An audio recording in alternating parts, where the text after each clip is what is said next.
ఓం సాయిరామ్. బిడ్డ, నీ జీవితం మారే ముందు ఈ 3 సంకేతాలు తప్పక వస్తాయి. కొన్ని రోజులు నీ జీవితం గందరగోళంగా అనిపిస్తుంది. ఏమీ సరిగ్గా జరగడం లేదనిపిస్తుంది. మనుషులు దూరం అవుతారు. మనసు నిశ్శబ్దంగా మారుతుంది. అప్పుడు మనం అనుకుంటాం, నా జీవితం ఎందుకు ఇలా ఉంది అని. కానీ నిజం ఏంటి అంటే, నీ జీవితం మారబోతూ ఉన్నప్పుడు ఈ 3 సంకేతాలు తప్పక వస్తాయి. మొదటి సంకేతం, నువ్వు ఒంటరిగా మారడం. ముందు నిన్ను చుట్టూ చాలామంది ఉండేవారు, కానీ ఇప్పుడు నెమ్మదిగా అందరూ దూరం అవుతున్నారు. ఇది శిక్ష కాదు, ఇది నీ సాయి ఏర్పాటే. ఎందుకు అంటే, నీ జీవితంలోకి వచ్చే కొత్త దశకి పాత వాళ్ళు సరిపోరు.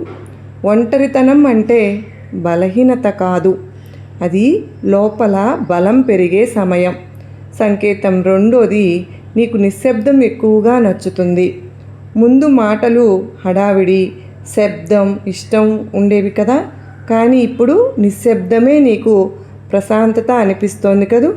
ఎవరితోనూ అనవసరంగా మాట్లాడాలనిపించటం లేదు. ఇది డిప్రెషన్ కాదు, ఇది ట్రాన్స్ఫర్మేషన్.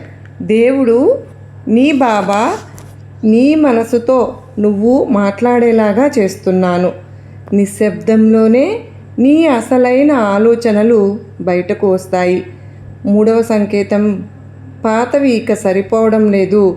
ముందు నిన్ను ఆనందపరిచినవి ఇప్పుడు ఖాళీగా అనిపిస్తున్నాయిగా.